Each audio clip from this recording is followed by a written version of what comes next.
Before the coronavirus, I was already social distancing. It's not that foreign of a concept to me. Except this wasn't with people. This was with animals. In general. I had this sort of artificial defense system. They were cute and fun to watch. At least behind glass or the television screen. They terrified me up close, even at a young age. Cowbirds, frogs, dogs, you get the idea. If something doesn't talk, how do I know it doesn't want to kill me? It's like listening to somebody yell at you in a different language. It's terrifying, and I always assume the worst. Before this ordeal, it was so easy to avoid these situations. I could go to a park, or a mall, or any place else. And if I saw a fuzzy beast, I could just go to a different park. I could just walk to a different store. No big deal. They made it really optional to get over my phobia. This, of course, still doesn't answer the question. Why am I like this? When I was a baby, my parents had a dog. It bit me. Ah, well, that's just one time. Nope. When I was 4 years old, my grandma's cat scratched me. And then just this past year, this big dog just attacked me and left this big mark on my arm. And it took a whole month to heal.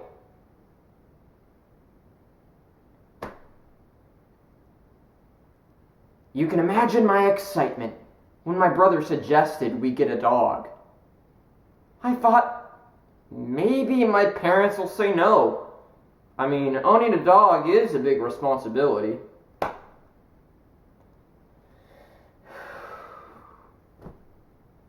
Fat chance.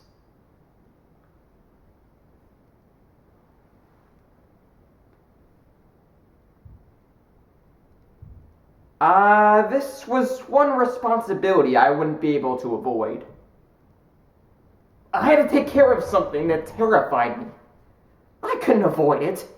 The training places were all closed because of this stupid pandemic. He was already set up to not be the best well-behaved, which was definitely reinforced by the fact that he used my mom as a chew toy on the way home from the breeders, and almost made us all go deaf from the yelping.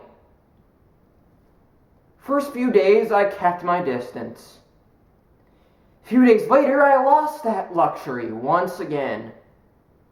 My parents were running errands, and I was stuck at home with my brother and the dog.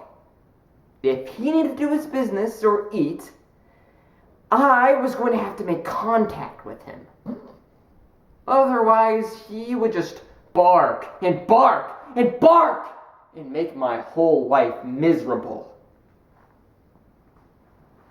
I wanted to see my friends. Even going to school would be nice. I'm an ambivert, so I'm not always the most vocal of the bunch, but if I'm not talking, usually I'm listening. I'd much rather go somewhere and do nothing than go nowhere and do nothing.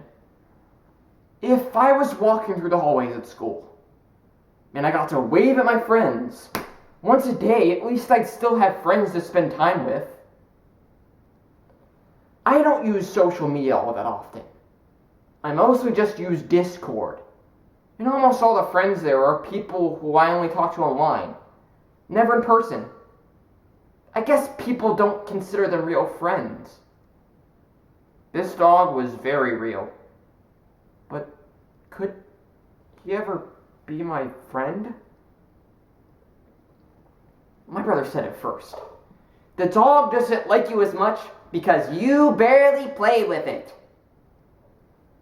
I guess I can believe that one. What had I done besides stand there and do nothing? How can you love someone who stands there and does nothing and barely interacts with you, barely makes contact with you? Am I just weird to him? The least I could do was return the ball he tossed outside the enclosure. Shocker. I stuck my hand into that. And what happened next shattered everything. He licked me. That's it. I couldn't take it. I was a teenager, and I was crying because a dog licked my hand. I guess I'd always wanted to reach this point with an animal. But I got it all wrong. Just because he didn't speak, that didn't mean I couldn't still communicate and care about him.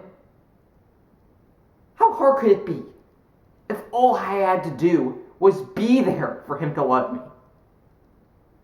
I guess he's kind of like me. He's just small and afraid of those dogs who stand taller than him. This pandemic only made that worse. The isolation didn't hold much comfort on its own, which is why it really brought us together. I can say wholeheartedly that I'm grateful my brother asked for that dog. The whole quarantine is forcing me to spend meaningful moments with him. Sure, he pees on the carpet, rips up my socks, and bites me, but he doesn't truly mean me any harm. He's just playing, and I'm just being ridiculous. He fixed me, made me less scared of the world. He made me feel like a knight riding a Griffin. Not that I would ever actually consider sitting on my dog. You get the point. Point is, I somehow found an upside amongst all this virus junk. It made the entire rest of my life harder, but it made making a new friend much easier.